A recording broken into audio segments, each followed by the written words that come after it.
Sekarang ceramah habaib dicari-cari, yang bagian bicara karomat, khurafat katanya. Khayal, khurafat, nggak masuk di akal. Ente Ahlussunnah wal Jamaah apa bukan? Saya bicara akidah.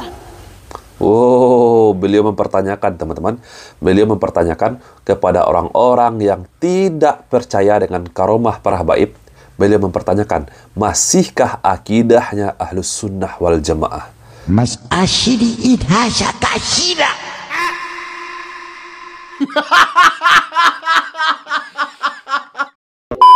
Bismillahirrahmanirrahim. Assalamualaikum warahmatullahi wabarakatuh. Alhamdulillah, jumpa lagi dengan saya di channel YouTube Maisha Al-Fatih. Sahabatku semua, masalah dari Bani Ba'lawi ini, teman-teman, bukan hanya masalah nasabnya saja, teman-teman. Bukan hanya masalah nasab saja, tetapi teman-teman, banyak oknum-oknum habaib yang di dalam ceramahnya selalu menceritakan kisah-kisah dongeng, kisah-kisah kurafat yang mereka sebut ini adalah karomah dari kalangan mereka, dari kalangan Bani Ba'lawi. Jadi teman-teman, ada yang menceritakan bahwa di antara mereka ada yang mampu memadamkan api neraka hanya dengan jari kelingkingnya saja, teman-teman. Subhanallah. Bahkan ada yang menceritakan, teman-teman, seorang habib yang mampu menghidupkan orang yang sudah meninggal dunia ratusan tahun, teman-teman. Bahkan ribuan tahun sudah meninggal dunia, mampu dihidupkan oleh habibnya, teman-teman. Subhanallah. Bahkan yang lebih parah lagi, teman-teman, ada seorang habib menceritakan bahwa ada seorang muhibbinnya yang ahli maksiat, tidak pernah sholat, jarang ibadah, tapi cinta kepada para habaib, teman-teman. Lalu ketika meninggal dunia, habibnya ini, teman-teman, menulis surat di secari kertas, surat untuk malaikat mungkar nangkir agar muhibbinnya ini, teman-teman, masuk surga tanpa hisab. Ini disebut sebagai karomah. Muhibbinnya ini masuk surga tanpa hisab karena hanya cinta kepada mereka. Bahkan dijamin tanpa hisab. Inilah yang sering kita bantah, teman-teman. Dan banyak lagi kisah-kisah kurafat yang selama ini kita bantah. Sekarang muncul nih, teman-teman. Muncul dari kalangan Bani Ba'lawi ini, teman-teman, yang membela kisah-kisah kurafat yang selama ini mereka ceritakan kepada umat. Salah satunya ini ada seorang habib yang bernama Habib Hanif Alatos. Dia mengkonter kita yang selama ini tidak percaya. Oke, langsung saja, teman-teman. Mari kita dengarkan bagaimana pernyataan dari Habib ini. Sekarang ceramah habaib dicari-cari, yang bagian bicara karomat, khurafat katanya. Khayal, khurafat, nggak masuk di akal. Ente Ahlussunnah wal Jamaah apa bukan? Saya bicara akidah. Kalau akidahnya Ahlussunnah wal Jamaah, itu meyakini adanya karamah, ya ikhwan. Dia mempertanyakan, teman-teman, mempertanyakan akidah kita ini, masihkah akidah kita Ahlussunnah wal Jamaah? Kalau kita tidak percaya dengan karomah mereka, artinya kita ini keluar dari Ahlussunnah wal Jamaah. Ini ajaran dari mana? Selama ini kita bukan tidak percaya dengan karomah, tapi kita tidak percaya dengan karomah-karomah yang sering mereka bualkan kepada umat. Coba teman-teman bayangkan, bagaimana mungkin seorang habib bisa menjamin seorang muhibbinnya masuk surga tanpa hisab, meskipun muhibbinnya ini, teman-teman, tidak pernah sholat. Muhibbinnya ini ahli maksiat, durhaka kepada Allah, tidak taat kepada Allah dan Rasulnya, tapi cinta kepada habibnya.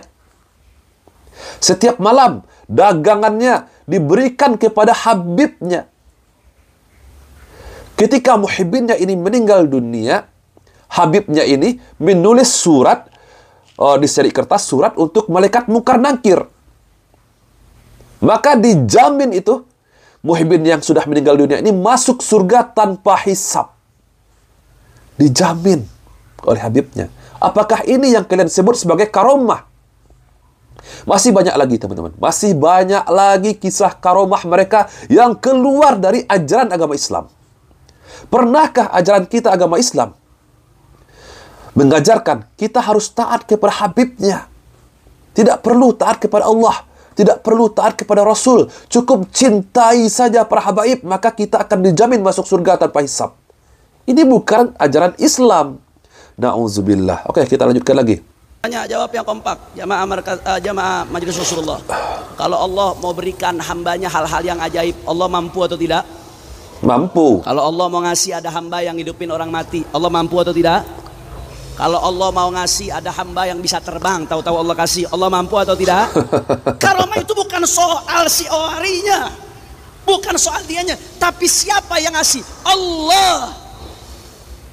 Kalau ini dalil yang dia gunakan, teman-teman, Ghufran Al-Bantani yang mengaku bisa berbicara dengan semut, mampu berbicara dengan angin, memerintahkan malaikat, mampu berbicara dengan cacing, mampu berjumpa dengan Nabi Adam alaihissalam, dengan Nabi Khidir, dan segala macam khayalannya. Kalau kita tidak percaya kepada Ghufran, Ghufran bisa saja menggunakan dalil yang digunakan oleh Habib ini, teman-teman.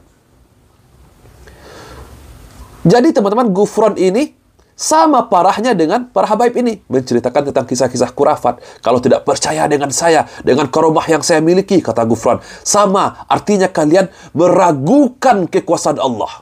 Wah, subhanallah, ini dalil anak-anak ini, teman-teman. Oke, kita lanjutkan lagi. Mana segala mungkinat tarku kulli syai'in aw fi'lihi. Kalau Allah mau kasih, Allah mampu, Allah bisa. Kenapa kau membatasi kebesaran Allah Subhanahu wa taala? Makanya tidak ada orang yang membatasi kekuasaan Allah. Siapa yang mampu membatasi kekuasaan Allah? Tidak ada umat Islam yang tidak percaya dengan karomah, dengan mukjizat, dengan karomah, dengan ma'unah. Tidak ada. Tetapi kita ini tidak percaya dengan karomah-karomah yang kalian sampaikan. Karena karomah kalian ini sudah sangat-sangat kelewatan batas sampai tidak sesuai dengan ajaran agama Islam ini. Seperti yang saya contohkan tadi. Seorang muhibbinnya tidak pernah sholat, jarang ibadah, ahli maksiat, masuk surga tanpa hisab, dijamin dengan selembar kertas, dengan selembar surat untuk malaikat mungkar nangkir oleh Habibnya. Na'udzubillah. Dan masih banyak lagi, teman-teman. Masih banyak lagi kisah-kisah khurafat yang selama ini yang sudah kita reaksi. Habibnya yang bisa seenaknya keluar masuk surga. Padahal 10 sahabat Rasulullah yang sudah dijamin oleh Nabi kita, Nabi Muhammad, masuk surga, belum pernah masuk surga, teman-teman. Lalu muncul Habib di akhir zaman ini yang berkata kepada umatnya, kepada jemaatnya, dia pernah masuk surga. Sepulang dari surga, dia capek kakinya, minta dipijitin kepada anaknya. Ini cerita apa? Karomahkah seperti ini? Subhanallah. karomah itu di Al-Quran diceritakan. Kalau mukjizat Nabi ya oke. Yang menafikan karomah itu Mu'tazilah, di luar Ahlus Sunnah wal Jamaah. Makanya tanpa sadar orang yang ngejek-ngejek karomah itu tanpa sadar dia lagi ngadopsi pemikiran Mu'tazilah, saudara. Jadi kita ini teman-teman dikatakan adalah memiliki pemahaman Mu'tazilah.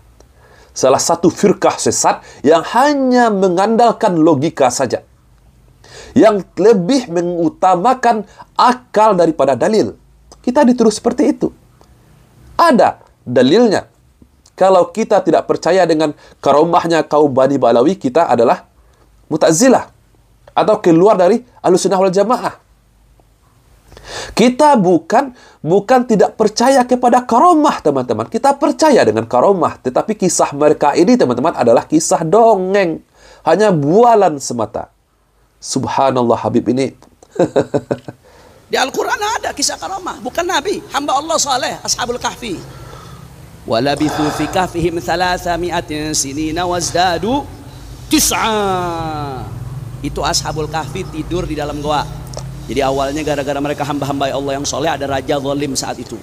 Raja zalim ini setiap yang beriman dibunuh sama raja. Beb. Akhirnya Ashabul Kahfi mereka kabur, lari sampai ke goa. Begitu sampai ke goa, dibikin tidur sama Allah Subhanahu wa taala. Berapa lama tidurnya? Sehari, 2 hari, 3 hari. 300 sinina wazdadu 9. Sebagian ahli tafsir menyebutkan 309 tahun, seperti zahirnya ayat. Tidur 309 tahun, bayangin. Sebagian ahli tafsir lagi menjelaskan 300 itu kalau pakai tahun Masehi. Kalau pakai tahun Hijri ditambah 9. Karena setiap 100 tahun itu selisihnya 3 tahun. Berarti 309, 300 kalau pakai Hijri, 9 tahun kalau pakai 300 kalau pakai Masehi, 9 tahun kalau pakai Hijri, 309 kalau pakai Hijri. Sekarang menggunakan surah Al-Kahfi sebagai penguat hujahnya, teman-teman. Sungguh berani dia, teman-teman. Sungguh berani dia menyamakan dongeng-dongeng bualan dari kalangan mereka, teman-teman, dari kalangan Bani Ba'lawi ini dengan Al-Quran yang agung. Subhanallah. Semua yang tertulis di dalam Al-Quran bukan hanya kisah Al-Kahfi saja, teman-teman. Semua kisah yang mustahil menurut akal kita yang ada di dalam Al-Quran. Wajib bagi kita untuk percaya. Jika kita tidak percaya, maka kafirlah kita, teman-teman. Sekarang dia samakan. Dia berhujah dengan Al-Quran. Dongeng-dongeng bualan mereka, teman-teman. Sejak kapan, teman-teman? Sejak kapan bualan-bualan dari Bani Ba'lawi ini setara dengan Al-Quran? Seperti yang dia katakan tadi. Barang siapa yang tidak percaya dengan karomahnya para habaib, dengan karomahnya Bani Ba'lawi, dia keluar dari Ahlus Sunnah wal Jamaah. Dia menyebutkan mereka itu adalah Mu'tazilah. Subhanallah. Nabi Muhammad SAW hanya Isra Mi'raj 1 kali seumur hidupnya. Lalu muncul pengakuan dari seorang Habib yang menceritakan, dulu ada seorang Habib yang sudah Mi'raj 70 kali berjumpa dengan Allah dalam satu hari. Melebihi Nabi Muhammad SAW. Nabi kita sepulang dari Mi'raj membawakan oleh-oleh dan kewajiban untuk seluruh umat Islam. Apa oleh-olehnya? Perintah sholat. 1 kali saja Nabi kita. Loh, Habib yang setiap hari katanya Mi'raj jumpa 70 kali, ngapain? Hah? Dengan apa dia ke langit, menembus langit? Dengan burak? Atau dengan roket, dengan pesawat, dengan apa? Dan apa oleh-oleh yang dia bawa? Kewajiban apa yang dia bawa? Tidak ada. Hanya bualan agar mereka dianggap sebagai orang-orang mulia. Subhanallah. Seorang Habib yang mampu memadamkan api neraka hanya dengan jari kelingkingnya saja. Di channel YouTube saya ini masih ada, teman-teman. Masih ada saya reaksi video tersebut, teman-teman. Pernyataan dari seorang Habib yang bercerita, dulu ada seorang Habib yang mengaku mampu memadamkan api neraka hanya dengan jari kelingkingnya saja. Adakah karomah yang bisa diulang-ulang? Hah? Adakah karomah yang bisa diulang-ulang sesuai sekehendak hati orangnya? Jangankan karomah, teman-teman. Mukjizat saja, kita ambil contoh mukjizatnya Nabi Musa alaihissalam. Nabi Musa alaihissalam tidak bisa mengeluarkan mukjizatnya sekehendak hatinya. Sekehendak hatinya dia pukul lautan langsung berubah, langsung terbelah lautan. Tidak ada, tidak pernah. Mukjizat loh ini. Mukjizat itu, teman-teman, hanya sesuai dengan kehendak Allah. Nabi Musa pun tidak tahu kalau tongkatnya dipukulkan kepada lautan akan terbelah. Dan ini tidak dilakukan oleh Nabi Musa sekehendak hatinya kapanpun, tidak pernah. Sekarang muncul Habib nih, teman-teman. Dia memerintahkan kepada anaknya ada beberapa orang nih. Diperintahkan anaknya satu-satu untuk terbang. Apakah ini karomah? Seperti yang saya katakan tadi di awal video, teman-teman. Mereka ini, teman-teman, bukan hanya bermasalah di nasabnya saja. Apakah nasab mereka ini tersambung atau tidak kepada Rasulullah. Tapi mereka selalu berkuar-kuar bahwa mereka ini adalah zuriyah dari Nabi kita, Nabi Muhammad SAW. Bukan hanya itu saja masalahnya, teman-teman. Tetapi yang lebih parah lagi adalah kisah dongeng mereka. Kisah kurafat mereka ini, teman-teman. Kita tidak peduli. Meskipun seandainya nasab mereka ini tersambung kepada Rasulullah, tapi kalau ajaran yang mereka sampaikan bertentangan dengan Al-Quran dan As-Sunnah, membawakan kisah-kisah kurafat, tetap kita akan tolak mereka. Begitu juga sebaliknya, seandainya mereka ini terbukti bukan zuriyah dari Nabi kita, Nabi Muhammad SAW. Tapi jika ajarannya sesuai dengan Al-Quran dan As-Sunnah, tidak mendawir, tidak membawakan kisah-kisah dongeng kepada umat, tidak menceritakan kisah-kisah kurafat, kita akan terima mereka dan wajib kita ikuti. Siapa saja yang mendakwahkan Al-Quran dan As-Sunnah. Saya, Reski Masa Putra. Barakallahu fikum. Assalamualaikum warahmatullahi wabarakatuh.